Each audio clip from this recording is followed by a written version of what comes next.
ఆవు పేడతో చేసిన కర్ర.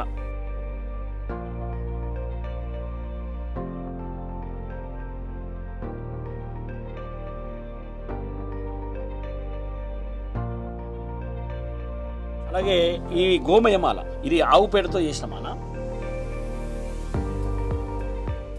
ఆవు పేడతో చేసిన కర్ర. ఇది ఈ కర్ర ఇట్లా తయారు చేసి కేవలం దీంట్లో మొత్తం ఆవు పేడే ఉందన్నమాట, గోమయమే, ఇంకా వేరే ఏం కలపలేదు. ఇది ఇట్లా చేసేసి ఆరబెడితే ఓ కర్రలాగా తయారవుతుంది. ఈ కర్రను ఏ విధంగా ఉపయోగించుకోవచ్చు అంటే, ముందుగా హోమాలు, మన ఇంట్లో హోమం చేసుకోవచ్చు, ఎక్కడైనా దేవాలయాల్లో హోమాలు, ఇంట్లో హోమాలు, అలాగే ధూపం వేసుకోవచ్చు. అలాగే పరమపదం పొందిన అంటే చనిపోయినా కూడా ఈ కట్టెలు ఉపయోగిస్తారు.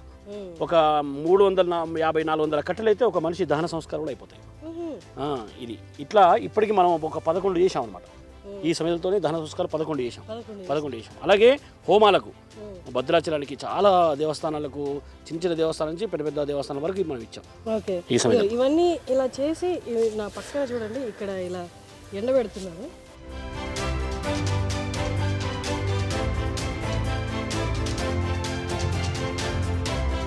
ఇట్లా ఆరిపోతాయి అనమాట. ఇలా ఆరిపోయినప్పుడు చాలా అల్కగా ఉంటాయి, చాలా. దీనికి రంధ్రం కూడా ఉంటుంది లోపల. ఈ లోపల రంధ్రం ఉంటే తొందరగా కాలిపోతుంది అనమాట. ఇప్పుడు ఇది ఇంకో ఇట్లా రంధ్రం ఉంటుంది, ప్రతి దానికి రంధ్రం ఉంటుంది. ఇట్లా ఇట్లా మధ్యలో కూడా పడుకొని చిన్న చిన్న ముక్కలు కూడా వేసుకొని ఇంట్లో ధూపం వేసుకోవచ్చు. ఇంట్లో వేసుకోవచ్చు, ధూపాన్ని కూడా వేసుకోవచ్చు. అసలు మస్తు చాలా బాగా పనిచేస్తాయి. వాతావరణ కాలుష్యం తొలగిస్తుంది, ఇంట్లో అద్భుతంగా వాసన కూడా మంచిది. వాసన పొగ అసలు ఎన్నో రోగాలను తగ్గిస్తుంది. పొగ కూడా అద్భుతంగా పనిచేస్తుంది. గోవుల దగ్గర నుంచి పాలైతే పిండట్లేదు కానీ గోమయము, గోమూత్రము ఉపయోగిస్తున్నారు చక్కగా. వాటికి ఎలాంటి విధంగా అయినా హాని అయితే కలగట్లేదు. వాటి పాల దగ్గర పాలు కూడా వీళ్ళు కనీసము పిచ్చుకొని వాడుకోవడం కూడా చేయట్లేదు అన్నమాట. వాటి ఇట్లా వినాయకులు తయారు చేస్తాం. అలాగే ఇటుక పిల్లలు బ్రిక్స్ అయినా భూమి పూజకి ఇస్తాం. ఇప్పుడు భూమి ఇల్లు కట్టుకోవాలి అంటే 3 రోజుల పాటు గోవు ఆ ప్లేస్లో ఉండాలని చెప్తుంది. అయితే ఉన్నప్పుడు ఆ భూమి శుద్ధి అవుతుంది. ఆ భద్రాచలానికి దాదాపు ఈ సమితిలో ఒక లారీ కట్టెలు పంపించాం. అలాగే చిన్నజీయర్ స్వామికి ఒక లారీ కట్టెలు పంపించాం. అట్లా శృంగేరి వారికి వాళ్ళకి పంపాం. తర్వాత ఇంకా శృంగేరి పంపాం. అట్లా కొన్ని చాలా దేవస్థానాలకు, మన వాటికి పరమపదానికి, తర్వాత హోమాలకు, ఇండ్లలో హోమాలకు అట్లా పంపించి వాళ్ళకి దీంతోనే హోమం చేసుకునేవారు. ఇక కట్టెలతో చెట్లతో పని లేదు. ఇక మనం అద్భుతంగా పనిచేస్తున్నాం. అసలు ఇంట్లో అన్ని తలుపులు మూసుకొని హోమం చేసుకోవచ్చు. ఆ పొగ వస్తుంది కానీ కళ్ళ మంట ఉండదు. కళ్ళు కూడా ఆస్తమా పేషెంట్ కూడా అక్కడ కూర్చుని పెట్టి హోమం చేయొచ్చు. ఇప్పుడు మీరు పాటించేవన్నీ ఎలా ఉన్నాయంటే అంత ధర్మబద్ధంగా ఉన్నాయి, at the same time eco friendly టెక్నాలజీతో కూడుకున్నాం అనమాట. ఇప్పుడు ఇది నార్మల్గా ఎవరు ఏం చేసుకుంటారు, పిడకల్లా లేకపోతే వంట చెరుకుగాను వాడేవాళ్ళు. కానీ ఇప్పుడు దీన్ని ఇంతలా చేసి ఎన్ని ఉపయోగాలు అంటే, మీరు ఇందాక చెప్పారు విగ్రహాలు కూడా చేస్తాం, ప్రమిదలు చేస్తాము, ఇటుకలు చేస్తాము, అది ఒక్కసారి చూపించరా? ఇవి గోమయ వినాయకులు. ఇవి అలాగే రైతులకు కూడా ఇస్తాం మనం ఎరువు. వినాయకులకి ఇప్పుడు వినాయకులు తయారు చేస్తాం, ఇట్లా కట్టెలు తయారు చేస్తాము. అలాగే రైతులకు కూడా ఇస్తాం కొంత, ఎందుకంటే భూమి కూడా సస్యశ్యామలు ఉండాలి కదా, భూమి కూడా పంట పండాలి. గోమయంతో చాలా మంచి పంట పండుతుంది కాబట్టి వాటితోటి ఈ రైతులకు కూడా ఇస్తాము. అట్లాగే ఇవి గోమయ బ్రిక్స్, ఇటుక పిల్లలు. ఇది భూమి పూజకి ఇస్తాం. ఇప్పుడు చెప్పాం కదా, ఇల్లు కట్టుకునేటప్పుడు గోవు ఉండాలి 3 రోజుల పాటు. ఇప్పుడు ఉండాల్సిన అవసరం లేదు. ఈ ఇటుక పిల్లలు తీసి భూమిలో పెట్టేస్తే చాలు, భూమి శుద్ధి అయిపోతుంది. ఇది కరిగిపోతాయి. ఒక 15-20 రోజులలో ఆ భూమిలో కరిగిపోయి భూమి అంతా శుద్ధి అవుతుంది. అద్భుతంగా పనిచేస్తాను. 11 ఇటుక పిల్లలు భూమి పూజ అయిన వాళ్ళు తీసుకెళ్తుంటారు. అట్లాగే పరమపదానికి చనిపోతే కూడా ఈ ఇటుక పిల్లలు ఉపయోగపడతాయి. 2 విధాలు, ఇటు శుభకార్యానికి అటు దానికి, రెండింటికి ఉపయోగపడేది గోవు పదార్థాలే. ఇక్కడి నుంచి ఈ వీడియో చూసిన వాళ్ళు ఎవరైనా నిజంగా మాకు కావాలి అని అనుకుంటే మీరు పట్టుకెళ్ళొచ్చు. ఇక్కడ నుండి చక్కగా వినాయకుడిని కూడా చేశారు, ఎంత ఎకో ఫ్రెండ్లీ చూడండి. మట్టితో చూసాము. మనం ఇప్పుడు మనకి నిమజ్జనం టైంలో ఒక తొట్టిలో పెట్టి నీళ్లు పోసినా ఎరువులా కూడా ఎంత చెట్ల కిందకి దానికి మంచిగా ఎరువు కింద వచ్చేస్తాం. ఇంకా కొన్ని చెట్లలో అయితే ఇందులో విత్తనాలు వేసి కూడా వేసేస్తాం. కొన్ని రోజులు అయితే అదే ప్లాన్ చేస్తాం. దీనిలో విత్తనాలు వేసేసామనుకోని చెట్లు పెడితే దీంట్లో నుంచి చెట్లు వచ్చేస్తాయి. ఇంకా సపరేట్గా వేయాల్సిన అవసరం లేదు. ఎంత చక్కగా ఉపయోగిస్తున్నారు. రామాచార్యులు గారు, ఇవంతా ఓకే, మీరు పాలు ఆడట్లేదు, ఇలాగా అది ఇచ్చిన పేడని కూడా ఇలాగా గోమయాన్ని కూడా ఇలా చేస్తున్నారు. కానీ మీరు చెప్పారు ఇందాక ఇక్కడికి వచ్చిన తర్వాత చాలా గోవులు రావడమే అస్వస్థత వచ్చి మా వంతు ప్రయత్నం మేము చేసినా కొన్ని చనిపోతున్నాయని. చనిపోయిన తర్వాత ఏం చేస్తారు? ఇప్పుడు చనిపోవడం అంటే 1-2 కాదు, చాలానే చనిపోయి ఉంటాయి కదా. అప్పుడు ఈ స్థలంలో ఎట్లా చేస్తారు చనిపోయిన తర్వాత ఆవుల్ని? అయితే గోవు గొప్పతనం ఏంటంటే మిగతా ప్రాణులు ఎక్కడ పరమపదం పొందినా ఊరు బయట పెట్టమని చెప్తుంది. కానీ గోవు అట్లా కాదు. గోవు ఎక్కడ చనిపోతే ఆ ప్లేస్లోనే పెట్టచ్చు, పూడ్చిపెట్టచ్చు, ఖననం చేయొచ్చు. ఆ భూమి లోపలికి తీసుకెళ్లి ఉప్పు వేసి మంచిగా దానికి శాస్త్రోక్తంగా ఖననం మన మనిషి కంటే ఎక్కువ గొప్పగా మంచి చేస్తారు వాటి కళ. మన జేసీబీ తెప్పించి మంచిగా కొంచెం లోతు లోపల ఎక్కడైనా సరే. ఇప్పుడు ఈ ప్లేస్ లో కూడా వేయచ్చు. ఈ ప్లేస్ లో ఇప్పుడు జేసీబీ తీసుకొచ్చి ఇక్కడ అయినప్పుడు ఇక్కడ వేసేయచ్చు. అది ఇక్కడ అక్కడ అంటూ ఏమీ లేదు. ఎక్కడ వేస్తే అదే పవిత్రత. సహజ మరణం పొందిన గోవు ఇంట్లో పూడ్చిపెట్టుకున్న ఇంకా పవిత్రమేం కాదు, నో డౌట్ అది మాత్రం. ఎందుకంటే గోవు నుంచి వచ్చే పదార్థాలు మనకు అంత ఉపయోగపడతాయి. గోవు నుంచి వచ్చే చర్మం చాలా గొప్ప పనిచేస్తుంది. కొమ్ము చాలా ముఖ్యంగా. గోరోచనము అని లోపల శరీరం లోపల ఉంటుంది ఒకటి ముద్దలాగా. ఆ గోరోచనం మందులకు వాడతారు. అది గుర్తించడం చాలా కష్టం. ఎందుకంటే మొత్తం అంతా శరీరంలో బ్లడ్ అవి ఉంటాయి కాబట్టి చనిపోయి సహజ మరణం పొందిన తర్వాత చంపేసి తీసుకోవడం కాదు, సహజ మరణం పొందిన వాటి నుంచి ఈ పదార్థాలు తీసుకుని ఉపయోగపడతాయి. మిగతా ఏది ఉపయోగపడదు. ఏ పదార్థం ఏ చనిపోయినా కానీ తీసుకుపోయే అవతల ఇస్తుంది. దాని నుంచి ఏం తీసుకోవాలనుకోరు ఎవరు. కానీ గోవు నుంచి వచ్చే ఈ 3 ఏంటివి? చర్మము, కొమ్మేమో శివునికి అభిషేకం చేస్తారు, చర్మం ఏమో డోలుగా వాడతారు, తర్వాత ఈ గోరోచనం మందులకు వాడతారు. గోరోచనము అంటారు వాటిని. అంటారు కదా గోరోచనం అంటే బేసిక్ గా కొవ్వు. దాని నుంచి వచ్చే పదార్థం కొవ్వు కూడా కాదు. మళ్ళీ కొవ్వు అంటే మళ్ళీ ఒంటి మీద కొవ్వే ఉంటుంది. కొవ్వు కాదు, అది వేరే పదార్థం. అది కొవ్వు నుంచి వచ్చే శరీరంలో ఉండే ఒక బ్లాక్ పదార్థం. అది తెల్లగా ఇది ఉండదు, నల్లగా ఉంటుంది. ఇట్లా ఇంతే ముద్ద ఎక్కువ ఉంటుంది. అది మందులు కూడా ఉపయోగిస్తారు. చాలా గొప్ప చర్మానికి అంటుకునే శరీరం లోపల ఉంటుంది, మధ్యలో గుండె దగ్గరలో ఉంటుంది. ఇంకా మేము కూడా దాన్ని కరెక్ట్ గా చూడలేదు. సరే వాళ్ళైతే ఎవరైతే దాన్ని అప్పుడు అంత సాహసం చేయలేం కదా, దాన్ని అప్పుడు కోసేసి అంత తీయాలంటే కొంచెం ఎంతైనా మనకు బాధ అనిపిస్తుంది. కష్టం.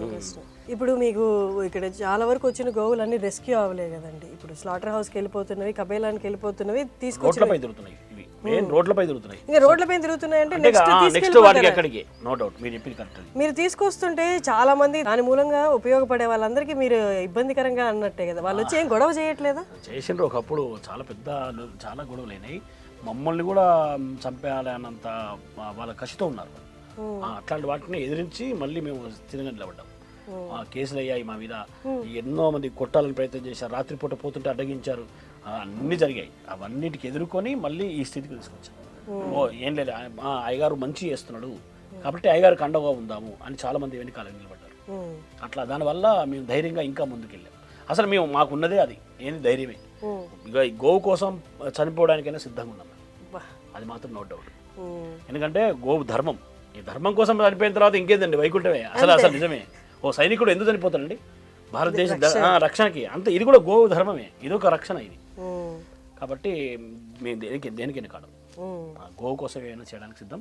వీలైనంతవరకు మా శక్తి అనుసారం కంటే ఇంకెక్కువనే చేయగలుగుతున్నాం. ఇంకా సపోర్ట్ వస్తే చేయగలుగుతాం. ఇవి గోమయ ప్రమిదలండి. ఈ ప్రమిదలో మొత్తం గోమయంతోనే తయారు చేసి, ఇందులో ఏం కలపలేదు కూడా. ఇందులో నూనె ఒత్తి వేసి వెలిగిస్తే ఈ ప్రమిద మొత్తం కాలిపోతుంది. మీరు ఈ దీపం ఎక్కడైనా పెట్టుకోవచ్చు. దీని నుంచి వచ్చే పొగ ఏ డిసీజ్ రాకుండా చూస్తుంది. ఇంట్లో ఏ డిసీజ్ రాదు. కరోనా సమయంలో కూడా ఈ దీపం వెలిగిస్తే చాలా మంచిదని చెప్పి చాలా వెలిగించారు. అలాగే అయిపోయిన తర్వాత ఈ పొడితోటి బ్రష్ చేసుకోవచ్చు మనం. పళ్ళు తోవచ్చు. ఈ దీంతో ఒక 6 నెలలు, అంటే నేనేం కొత్తగా చెప్పట్లేదు, ఇది వెనకటి జరుగుతున్నదే. కానీ ఇప్పుడు కొత్తగా అయిపోయింది ఇది. అంటే ఇప్పుడు తరాలు సంవత్సరాలు గడిచే కొద్దీ ఇన్ఫర్మేషన్ పాతగా అయిపోయి ఎవరు పట్టించుకోరు. చెప్పడం మన ధర్మం. కాబట్టి ఇది బ్రష్ చేసుకుంటే ఒక 6 నెలల పాటు దీంతో బ్రష్ చేసుకుంటే డెంటల్ హాస్పిటల్ మెట్లెక్కరు మీరు. దీని ద్వారా వెలిగించిన తర్వాత వచ్చిన బొగ్గుతోటి అద్భుతం ఇక అది. అంత అంటే ఏమన్నా ఉన్న లోపాలు, ఏమన్నా పళ్ళలో లోపాలు ఉంటే పోతాయి, వచ్చేటి రాకుండా ఉంటాయి. రెండింటి పదని వచ్చేటి ఉన్నాయి పోతాయి, రాకుండా చేస్తాయి. అంత అద్భుతంగా పనిచేస్తాయి. అలాగే ఈ గోమయమాల, ఇది ఆవు పేడతో చేసిన మాల. ఇందులో ఇది మెడలో వేసుకుంటే రేడియేషన్ ఉండదు ముఖ్యంగా. అసలు ఫోన్ మనం ఎంత మాట్లాడాలి నిజంగా చెప్పాలంటే, ఇది ప్రతి ఒక్క కంప్యూటర్ వాడుకునే వ్యక్తి, ఫోన్ వాడే వ్యక్తి అంటే ఇక ప్రతి ఒక్కరు అన్నట్టే. ప్రతి ఒక్కరు ఈ మాల ఉపయోగిస్తే కనీసం వేసుకోకున్నా సరే తన దగ్గర ఎటు పోతే అటు కార్లో ఉంటే కార్లో ఇప్పుడు కంప్యూటర్ మీద బెంచ్ మీద పెట్టుకుంటే sir no radiation, no doubt. ఇది మీరు ఎవరినైనా కనుక్కోనండి. అందుకే సార్ పాతకాలంలో మన ఇళ్ళకి గోడల మీద పేడ అలికేవారు, ఇంటి ముందర పేడ ఉండేది, గోడలకు అలికేది, పిడికలతోనే మన చేసేవారు అన్నీ కూడా. ఇప్పుడు లాస్ట్కు ఇవాళ సంక్రాంతి మొత్తం గోమయ పిడికలతోనే పాలు వంగేయడం అంత అసలు అన్ని విధాలు. అది ఒక్కటి మాత్రం మర్చిపోతలేరు.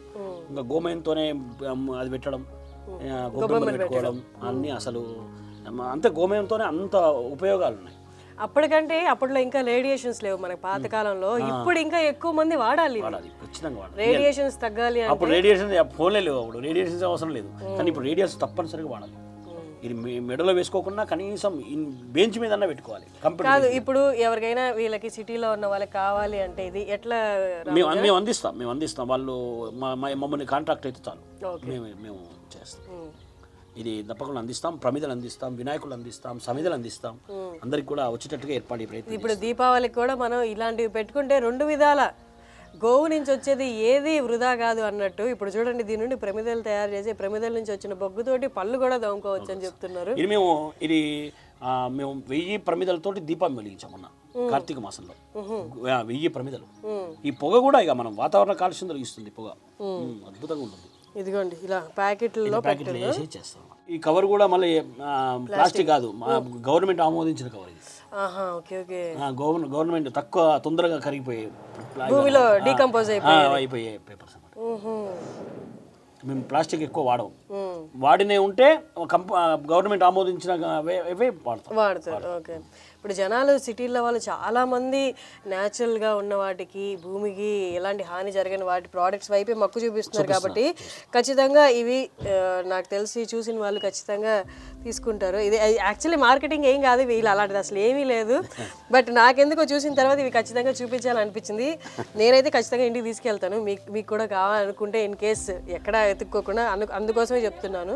గోమయం ఎంత గొప్పగా ఉపయోగపడుతుంది. ఇట్లా ఈ సమిదలు, ప్రమిదలు ఇవే కాకుండా ఏదైనా దెబ్బ తాకితే కూడా మనం ఆ దెబ్బ తాకిన చోట కొంచెం గోమూత్రము, కొంచెం గోమయము మనం మైదాకు రాసుకుంటాం కదా, ఆ టైప్గా తయారు చేసుకొని ఆ దెబ్బ దగ్గర పెట్టేసి ఒక పూట అప్లై చేసేసి బట్ట కట్టడం అంతే. మీరు తెల్లారు చూస్తే మా ధర్మపత్నికి మొన్ననే ఒక దెబ్బ తాకింది, చెయ్యికి దెబ్బ తాకితే అక్కడ మేము ట్రై చేద్దామని చెప్పేసి ఎందుకని ఒక ఫోటో తీసాం. ముందుగా ఫోటో తీసి ఆ తర్వాత మళ్ళీ పేడ పెట్టేసి మళ్ళీ గోమూత్రం కొంచెం కలిపి మైదాకు లాగా తయారు చేసి దాన్ని చేసి పెట్టేసి తెల్లారు చూస్తే 60% తగ్గిపోయింది. షాక్ అయినా మేమే అసలు. మామూలుగా అంటే ఇన్ఫెక్షన్ వస్తుందేమో, అది అంటే మలం కదా అని అంటారు కదా. అయ్యో అస్సలు చాలా అద్భుతం. అయ్యో ఇప్పుడు గోమయము, గోమూత్రము స్వీకరించామని చెప్తుంది శాస్త్రం. మన పిల్లగా ఎత్తుకున్నాడు అనుకోండి, మన పిల్లగాన్ని వాడు మూత్రం పోస్తే ఏం చేస్తాం? అయ్యో మన పిల్లగాడే కదా, మూత్రం అట్నే ఉంచుకుందామని ఉంచుకోరు, తీసుకుపోయి అక్కడ పడేస్తారు, పడేసి మళ్ళీ అంగి మార్చుకుంటారు. కానీ గోమూత్రం స్వీకరిస్తాం. అంటే తన బిడ్డదైనా తన కొడుకుదైనా ఒకవేళ తల్లిదండ్రులు చివరి క్షణంలో ఉన్నప్పుడు వాళ్ళు మలమూత్రాలు వదిలితే కూడా అవి మనం ప్రేమగా ఏం చూడం. కానీ గోమూత్రం చదువుకుంటా ఇంటి నిండి చల్లుకుంటాము, ఆచమనం చేస్తాము. ఆచమనం చేయమని చెప్తుంది శాస్త్రం. ఎందుకు తెలుసా? పూజ ప్రారంభమయ్యే ముందు పంచగవ్యం అని ఇస్తారు. దాంట్లో ఏముంటాయి తెలుసా? పంచగవ్యము అంటే ఆవు నుంచి వచ్చే 5 పదార్థాలు: ఆవు పాలు, ఆవు పెరుగు, ఆవు నెయ్యి, ఆవు మూత్రం, ఆవు పేడ. ఇవి తీసుకోమని చెప్తుంది. అవి తీసుకోకపోతే పూజ చేసే అర్హత లేదు వాళ్ళకి. No doubt. ఇది మీరు ఎవరైనా అడగండి. పంచగవ్యము అని చెప్తారు. అది మనం శరీరం శుభ్రంగా ఉండాలంటే సబ్బు పెట్టి స్నానం చేస్తాం, కానీ లోపల శుభ్రం కావాలంటే ఈ 5 పోవాలి లోపలికి. ఈ 5 పోతేనే వాడు కూర్చునే అర్హత, లోపల శుద్ధి అయిపోతుంది. మన యాసిడ్ ఎట్లా ఈ మొత్తం కాల్చుకుంటూ వెళ్తాయో ఈ లోపడున్న చెడంతా కూడా కాలుకుంటూ పోతుంది. అది పంటల దగ్గర నుంచి శుభ్రం చేసుకుంటూ పోతుంది. అది గోవుకి నుంచి వచ్చే 5 పదార్థాలు పంచగవ్యము అంటారు. అందుకే ఆ గోవుకు సంబంధించిన మలమూత్రాలను ఎప్పుడు భావన చేయాలని. గోవు నుంచి వచ్చేవి ఎప్పుడు కూడా పవిత్రమే చూస్తారు తప్ప అయ్యో పేడ మూత్రం అని చెప్పేసి ఎవరో చూస్తారు తప్ప ఇది మన ధర్మము. మన అన్ని విధాల అన్ని ఇప్పుడు ఎందుకు మూత్రం నుంచి బంగారం తీస్తున్నారని మీకు తెలుసు. గోమూత్రం నుంచి బంగారం తీస్తున్నారు, గోమయం నుంచి ఇంకా ఎన్నో ప్రొడక్ట్ తయారు చేస్తున్నారు. అన్ని మనకు ఉపయోగపడేటి అన్ని కూడా మలమూత్రాలు ఎందుకైతే మనకు ఉపయోగపడనివే కదా చెడువి. అవును, కరెక్ట్. మన ఉపయోగపడేది మనది ఎప్పుడు కూడా పవిత్రం అవుతుంది తప్ప గోవు నుంచి వచ్చేది ప్రతిదీ ఇది అద్భుతం. అద్భుతం. చాలా చక్కగా చెప్పారండి. చాలా మందికి అపోహ ఉంది, అంటే గోమయం కాబట్టి ఓపెన్ వూండ్ అంటే చర్మం లేచి ఇక డైరెక్ట్గా మనకి లోపల కనిపిస్తున్నప్పుడు పెడితే ఎంత కాదన్నా అది మలమూత్రాలని భావిస్తుంది, కానీ ఇది ఒక అద్భుతం అనమాట. అద్భుతం. ఇప్పుడు ఇది చూసారా, మీకు ఇక్కడ కనిపించవచ్చు క్లియర్గా, స్క్రీన్లో పక్కన వేస్తారు చూడండి. ఇది వేయక ముందు అనమాట, ఆవు పేడ పెట్టక ముందు అనమాట, ఆవు మయం పెట్టక ముందు రాత్రి 12ంటికి అప్లై చేశారంట, పొద్దునకి ఇలా అయిపోయింది. చూసారా అసలు స్కిన్ కూడా ఎంత బాగా అయిపోయిందో, ఆ దెబ్బతో పాటు పక్కనున్న స్కిన్ కూడా ఎంత నీట్గా అయిపోయింది. చాలా గొప్ప విషయం చెప్పారండి. Thank you.